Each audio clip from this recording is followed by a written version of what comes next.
My dear golden elders, let me ask you something from the heart. Have you ever met an older friend or neighbor who doesn't have much money, yet somehow they always seem happy, peaceful, and content? They don't live in a big house, they don't drive an expensive car, but when you visit them, you feel warm, joy, and peace. The truth is, some seniors don't have big pensions, large saving, or retirement plan, and yet they are smiling, laughing, and a truly enjoyable life. So today, I want to share their secret habits, the small daily choices, the wisdom, and the simple practices that help them live happier than many people with plenty of money.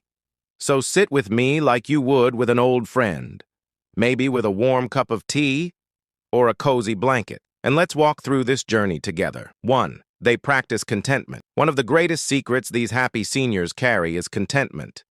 I once knew an elderly gentleman named Mr. Williams. He didn't have much in retirement, just a small pension and basic support. But he used to say something very powerful. I don't look at what I don't have. I look at what I do have. My health, my garden, my family, and my faith. Contentment doesn't mean you stop dreaming. It simply means you stop comparing. When we stop measuring our lives against others, their cars, vacations, or expensive lifestyles, our hearts become free. And when the heart is free, happiness naturally grows. 2. They live simple lives. I once visited a senior couple who lived in a tiny home filled with old wooden furniture. They didn't have luxury, but their home was filled with something far more valuable: love, laughter, and memories. Their mornings started with oatmeal. Evenings ended with a warm bowl of vegetable soup. They grew tomatoes and herbs in small pots outside their window, and the joy on their faces when those plants bloomed was priceless. Simple living doesn't mean boring living.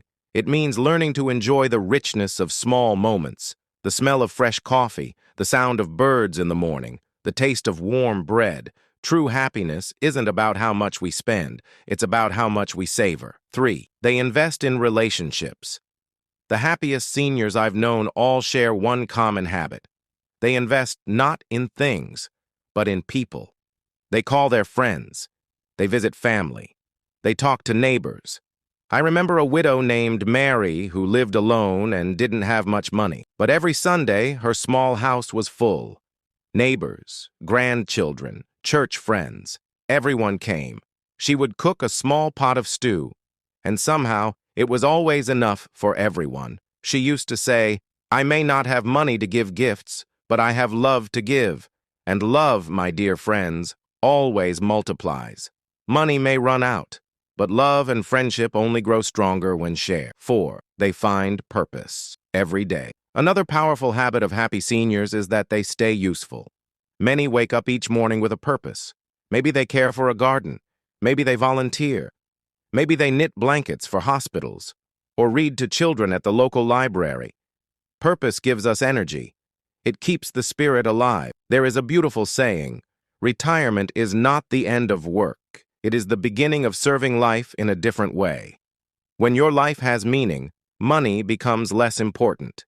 You feel rich in purpose. 5. They take care of their health. My friends, let me share this simple truth. Health is the real gold of old age. The seniors who live happily with little money understand this well. They walk instead of driving short distances. They eat home-cooked meals instead of fast food. They drink water, rest well, and enjoy fresh air. They may not afford expensive gyms or special diets, but they know something powerful: a calm mind, gentle movement, fresh air, and gratitude. These are some of the best medicines in the world, because if you have health, you can still smile. But if you lose it, even great wealth may not bring it back. 6. They practice gratitude. Finally, the golden habit that ties everything together is gratitude. Every happy elder I know says thank you more often than they complain. They say, thank you for a new morning.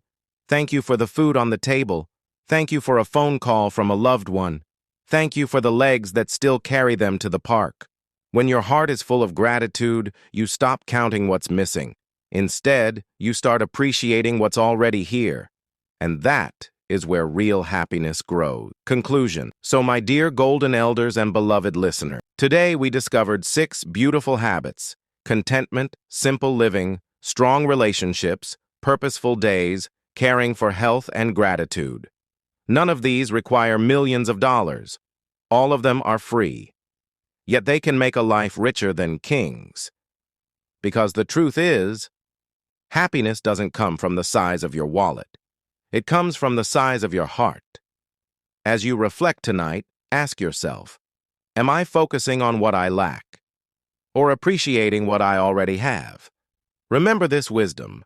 A rich life is not about money. It is about meaning. If this message touched your heart, please take a moment to like this video. It helps other seniors find these words of encouragement and wisdom. And if you enjoy thoughtful conversations like this, don't forget to subscribe to the channel. Until next time, my dear elders, stay grateful, stay joyful, and always appreciate the beautiful blessing already in your life.